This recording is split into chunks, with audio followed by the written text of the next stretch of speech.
Sejarah Desa Bugo. Nama desa ini berasal dari kata boga atau tata boga. Karena daerah ini sejak dulu terkenal sebagai pembuatan boga atau tata boga. Masyarakat menamai desa ini sebagai Desa Boga.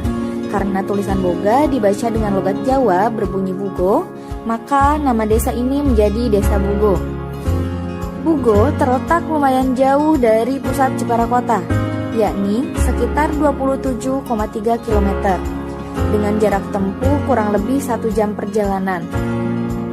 Desa Bugo merupakan desa yang terletak di Kecamatan Wulahan.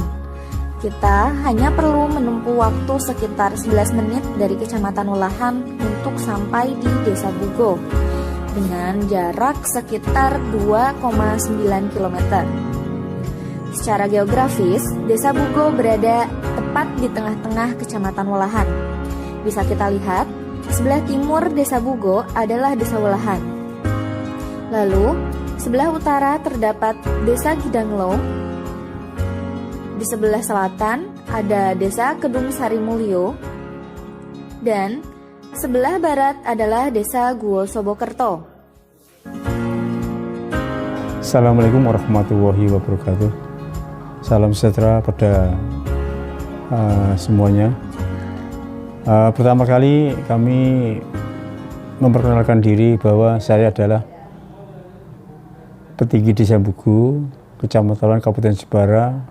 Untuk mata pencarian Desa Bugo, masyarakat Bugo, yaitu sebetulnya awalnya adalah dari hasil pertanian, karena pertanian di Bugo ini tidak terlalu banyak, sekitar 63 hektar, sehingga kalau dimanfaati oleh masyarakat itu kurang mencukupi.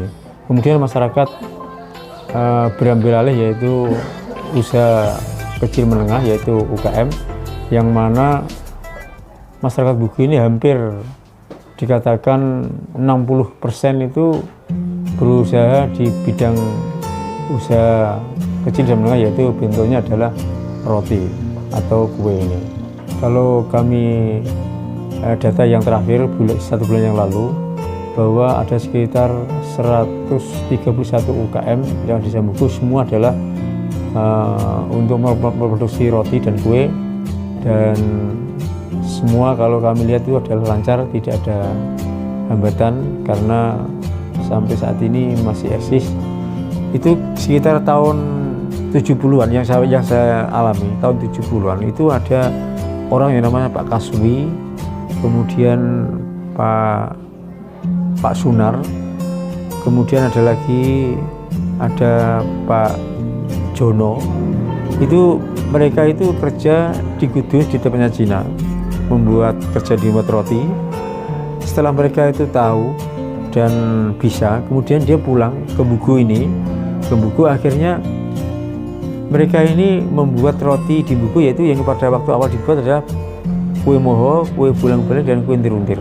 Setelah dia pintar, kemudian dia tidak mau di Bugo, tapi orang Bugo pada waktu itu banyak yang jualan dawet di Jakarta, di Semarang. Akhirnya orang-orang itu yang di Jakarta itu beralih membuat roti di Jakarta, karena mengambil anak-anak yang dari Bugo yang sudah bisa itu dibawa ke Jakarta.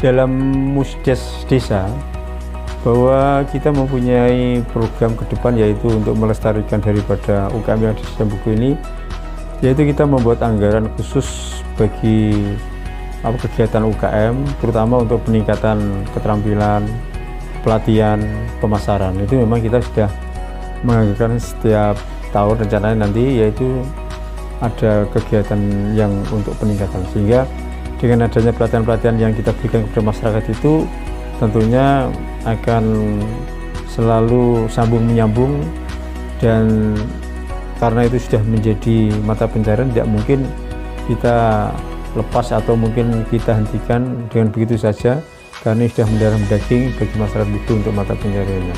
Bahkan kami sendiri juga sering bekerjasama dengan pendidikan non formal seperti dari Dispora, bahwa Bugo ini menurut saya layak dijadikan desa vokasi atau mungkin desa tempat pelatihan-pelatihan untuk keterampilan buga, karena salah satu desa di Kabupaten Jepara yang mempunyai potensi industri roti dan kue adalah Desa Buku. Kemudian untuk memudahkan bagi pedagang dari luar daerah yang masuk ke Buku, kita juga harus melindungi, juga harus memberi kesempatan kepada mereka sehingga dia merasa nyaman dan aman apabila di Desa Buku, terutama masalah keamanan. Ini sangat penting bagi saya karena dengan adanya pedagang dari luar itu masuk di Buku setiap hari, secara otomatis Buku ini menjadi salah satu pasar atau sentra penjualan, sehingga tidak perlu memakai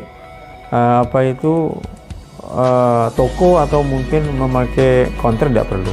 Jadi nanti dari rumah ke rumah langsung bisa untuk membeli para pedagang dari luar daerah. Yang kami lihat dan mungkin kami rencana ke depan, potensi alam itu memang ada tapi kecil sekali, yaitu di sebelah barat desa itu ada lokasi, yaitu sebagai tempat pemandian ternak kerbau ada.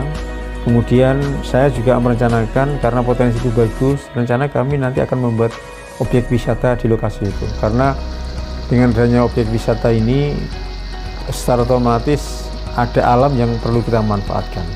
Nah, kemudian maksud saya dengan adanya pembangunan objek wisata ini hanya untuk ingin meningkatkan daripada pendapatan nasi desa, karena siapa tahu nanti kalau alokasi dana desa atau DD ini, dana desa itu dicabut, tentunya kita harus mempersiapkan diri untuk mencari bagaimana desa itu mempunyai pendapatan nasi desa. Dengan adanya ini kami mempunyai pandangan, yaitu alam Desa Buku ini ada sebagian kecil yang bisa kita manfaatkan. Rencananya kita akan membuat objek wisata dengan potensi alam Desa Buku, alam pertanian.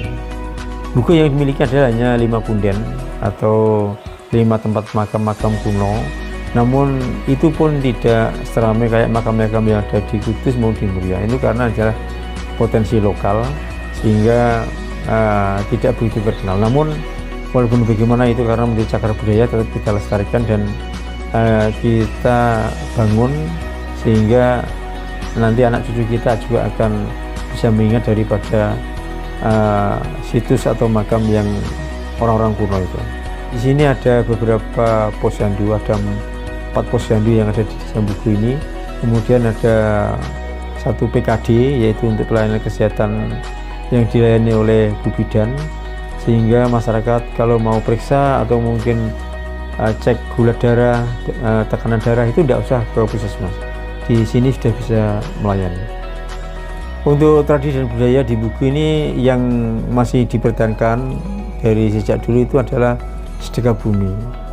Artinya itu sudah menjadi budaya masyarakat dan menjadi kegiatan rutin sehingga sulit untuk kita hilangkan. Dan bahkan kalau perlu kita lestarikan, dan setiap tahun pun kita menganggar untuk kegiatan ini sehingga tidak terlalu sulit manakala kegiatan ini diadakan.